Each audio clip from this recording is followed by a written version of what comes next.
बंगाल में देखा नहीं, ममता बनर्जी बैठी है, एक तरह से सुपर्णखा की तरह हिंदुओं के लिए बनी हुई है वो। जी बिल्कुल सुपर्णखा है। महिलाओं के लिए सुरक्षा होनी चाहिए और जो बांग्लादेश में हुआ है वो हमारे हिंदुस्तान में कभी ना हो। इतनी दर्दनाक घटना, ये जो बांग्लादेश में औरतों के साथ अत्याचार हुआ है उसके विरोध के लिए आज हम रोड पे उतरे हैं। एक डॉक्टर उसके साथ और उसी के कैंपस में और ड्यूटी के दौरान अगर ऐसा अन्याय हुआ है और उसके डॉक्यूमेंट्स भी छुपा दिए गए हैं, उसके साथ 10 से 15 लोगों ने रेप किया है और कोई भी डॉक्यूमेंट्स नहीं मिल पा रहे हैं, तो ये ममता बनर्जी की बहुत ही बुरी शासन प्रक्रिया है। वो नहीं कर पा रही हैं तो उन्हें बिल्कुल इस्तीफा दे देना चाहिए, क्योंकि वो इस पद के लायक ही नहीं है। विपक्ष की जो भी पार्टी है वो कोई भी बांग्लादेश के मुद्दे पे बोलने को तैयार ही नहीं है। कांग्रेस के राज में क्या कम महिलाओं पे अत्याचार हुए? तब बोला है उन्होंने, जो आज बोलेंगे वो नहीं बोलेंगे। वो बोलेंगे ना, मोदी जी ने आज ये कर दिया, या औरतों का जो है धन है उसे हमें दे दो, बोलेंगे ना। उन्हें लूट मार की आदत पड़ी हुई है कांग्रेस को। कांग्रेस का शासन और कांग्रेस पार्टी सिर्फ लूटखोर के लिए आई है। इस देश को जातियों में परिवर्तित कर देती है और लूट मार करके उनका है, लूट मारो, एक से एक को भिड़ाओ हिंदू को और शासन करो। राजनीतिक पार्टियां हिंदू की बात मैडम इसलिए नहीं कर रही हैं क्योंकि उनको अपना जो पॉलिटिकल उनका वोट बैंक है वो साधना है। सिर्फ यही एक वजह है कि वो उनको इग्नोर कर रही हैं। जब हिंदुओं की बात आती है तो लोग चुप हो जाते हैं, और जब और अन्य समुदायों की बात होती है तब बढ़ा चढ़ा के लोग बातें करते हैं। बांग्लादेश में नई सरकार बनने के बावजूद भी जिस तरीके से लगातार हिंदू और तमाम माइनॉरिटीज़ के ऊपर जो है वो लगातार अत्याचार जारी है, जिसको लेकर तमाम राजनीतिक पार्टी और तमाम लोग जो हैं वो चुप बैठे हैं। और इसी को लेकर आप मेरे साथ देख रहे हैं कि तमाम नारी शक्ति जो है वो यहाँ पर उन हिंदू, उन दलितों, उन माइनॉरिटी के लिए आवाज़ उठाने के लिए तैयार है। और तमाम महिलाएँ जो हैं वो यहाँ पर खड़े होकर मार्च निकाल रही है। इन्हीं से बात करेंगे। मैडम ये बताइए, आज हिंदुओं की बात जब आती है, हिंदुओं के अधिकार की बात आती है, तो आप जैसे कि मैम आपने हाथ में होर्डिंग ले रखा है कि हिंदुओं के मानव अधिकार पर आखिरकार दुनिया चुप है। एक तरफ दुनिया चुप है तो वहीं दूसरी तरफ जो है वो तमाम राजनीतिक पार्टियां आज हिंदुओं की बात क्यों नहीं कर रही हैं?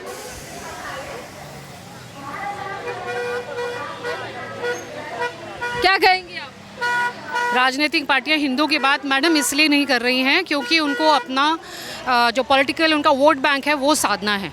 सिर्फ यही एक वजह है कि वो उनको इग्नोर कर रही हैं। बोलना ही नहीं है। मौन मार्च है मैम। मंच पर भेजेंगे मीडिया को। ठीक है। मीडिया को जो बात करनी मंच पर जाइए। कुछ नहीं बताना चाहिए।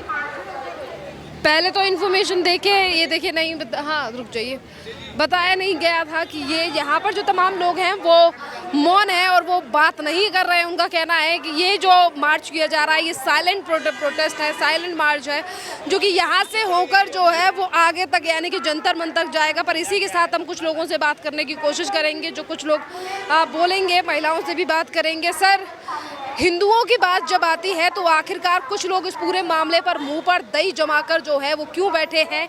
जब सरकार कोई कानून लेकर आती है तो बोलते हैं कि उनकी भी बात होनी चाहिए, इनकी भी बात होनी चाहिए। जब आज हिंदुओं की बात आई है, माइनॉरिटीज़ की बात आई है बांग्लादेश पे, तो राजनीतिक पार्टी क्यों चुप है? क्या कहें? बहुत शर्मिंदगी की बात है।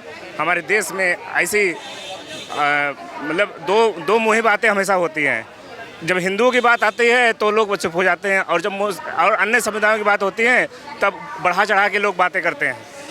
एक को बढ़ा के लंबे चढ़े जाते। हम लोग इसके आज इसके लिए आए हुए हैं शांति मार्च में, तो हम लोग चुप मार के शांति से ही जाएंगे हम लोग, ठीक है? किसी की बात नहीं करना, हम लोग फालतू बात नहीं करने किसी से, ठीक है? मैम, एक तरफ आप बांग्लादेश में हिंदुओं के साथ हो रहे अत्याचार को लेकर आवाज़ उठा रही हैं, वहीं बांग्लादेश से सटे पश्चिम बंगाल में एक महिला डॉक्टर की हत्या हो जाती है, उस पर भी तमाम विपक्षी पार्टियां चुप बैठी हैं। क्या मैम, ये तो सारे चुप ही रहेंगे, ये सारे एक ही हंडिया के चट्टे बट्टे, ये तो चुप रहेंगे, ये तो बोलेंगे हिंदुओं के खिलाफ।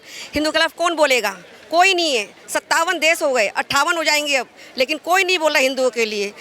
अगर हिंदू अब नहीं लड़ा तो ये देश भी खाली करना पड़ जाएगा उसको। पश्चिम बंगाल में जो महिला डॉक्टर की हत्या हुई है उस पर क्या? मैम, वो भी बहुत दुख है। उसके बाद दूसरा भी हुआ है कांड। हाँ, तो ये तो होता ही रहेगा जब तक हिंदू नहीं उठेगा। बंगाल में देखा नहीं, ममता बनर्जी बैठी है, एक तरह से सुपर्णखा की तरह हिंदुओं के लिए बनी हुई है वो। जी बिल्कुल सुपर्णखा है। मांगे हैं आज आप? महिलाओं के लिए सुरक्षा होनी चाहिए और जो बांग्लादेश में हुआ है वो हमारे हिंदुस्तान में कभी ना हो। इतनी दर्दनाक घटना, ये जो बांग्लादेश में औरतों के साथ अत्याचार हुआ है, उसके विरोध के लिए आज हम रोड पे उतरे हैं। बांग्लादेश से सटे हुए पश्चिम बंगाल में तो महिलाओं के साथ हो रहा है। बिल्कुल हो रहा है जी, वहाँ भी हो रहा है। बिल्कुल दे देना चाहिए।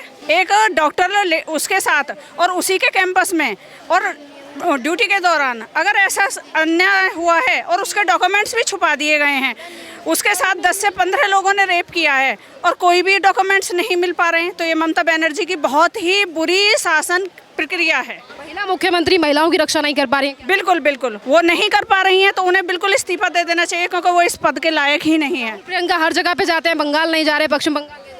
विपक्ष की जो भी पार्टी है वो कोई भी बांग्लादेश के मुद्दे पे बोलने को तैयार ही नहीं है। पश्चिम बंगाल पे तो बोले, वहाँ तो अपना राज्य है। वो एक बात बताओ, कांग्रेस के राज में क्या कम महिलाओं पे अत्याचार हुए? तब बोला है उन्होंने, जो आज बोलेंगे वो नहीं बोलेंगे। वो बोलेंगे ना, मोदी जी ने आज ये कर दिया, या औरतों का जो है धन है उसे हमें दे दो, बोलेंगे ना। उन्हें लूट मार की आदत पड़ी हुई है कांग्रेस को, और लूट मार ही करती आई है। औरतों से उनका जो स्त्री धन है, आपने सुना होगा, पहले भी प्रचार में आई हो, स्त्री धन को भी उन्होंने मांगा है कि उस पर भी हमें दे दो, मतलब वो भी हमें स्त्री धन भी उसके पास, स्त्री के पास नहीं रहना चाहिए।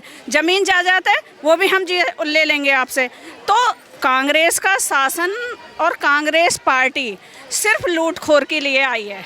इस देश को जातियों में परिवर्तित कर देती है और लूट मार करके उनका है, लूट मारो, एक से एक को बढ़ाओ हिंदू को और शासन करो। हमारी अपेक्षा 50,000 के करीब की थी, बाकी सब कुछ आपको वहीं से पता चलेगा। चलिए, इन्होंने तो 50,000 कहा है, पर आज जिस तरीके से जनता जो है वो आपको रोडों पर दिखाई दे रही है, ये 50,000 से भी ज़्यादा है। और यहाँ कम से कम 2.5 से 3 लाख लोग जो हैं वो आपको यहाँ दिखाई दे रहे हैं, जो बांग्लादेश में हिंदुओं के साथ हो रहे नरसंहार के लिए लगातार आवाज़ उठा रहे हैं। और इन लोगों के हाथ में जो प्लेट से लगी हुई हैं, तख्तियाँ लगी हुई हैं, वो लोग तो कुछ नहीं कह रहे, पर वो तख्तियाँ चीख चीख कर कह रही हैं कि आखिरकार देश के तमाम लोग और इंटरनेशनल मीडिया के साथ साथ तमाम वो लोग और तमाम वो राजनीतिक पार्टियां जो ये कहती हैं कि हम तो सबके अधिकार के लिए काम करना चाहते हैं, हम तो सबके अधिकारों पर ध्यान रखते हैं, पर आज वही लोग बांग्लादेश में हो रहे हिंदुओं के ऊपर अत्याचार को लेकर किस तरीके से शांत बैठे हैं और चुप्पी बनाए बैठे हैं। और उन्हीं को लेकर जो है वो आज ये तमाम जनता जो है और ख़ास तौर पर महिला जो हैं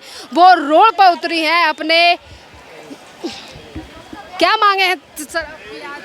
मांग ये है कि जो बांग्लादेश में हिंदुओं के साथ अत्याचार हो रहा है वो नहीं होना चाहिए। देखिए, महिलाओं, मैंने आपको बताया था प्रोटेस्ट में जो है वो छोटे से लेकर बड़ी महिलाएं, यानी कि छोटे छोटे बच्चों के साथ साथ जो है वो बुजुर्ग महिलाएं भी मौजूद हैं। और तमाम इन लोगों की यही गुहार है और तमाम यही लोग जो हैं वो हिंदुओं के लिए आज आवाज़ उठा रहे हैं, क्योंकि राजनीतिक पार्टियाँ सिर्फ और सिर्फ अपने वोट के लिए कहीं ना कहीं चुपचाप बैठी हैं, पर आज देश की जनता जो है वो कहीं ना कहीं सक्रिय दिखाई दे रही है। और लोग भी आपको दिखाई दे रहे हैं कि आज ये लोग हिंदुओं की आवाज़ उठाने के लिए किस तरीके से सक्रिय होकर आज तमाम ये जो रैली यानी कि ये प्रदर्शन है वो किया जा रहा है।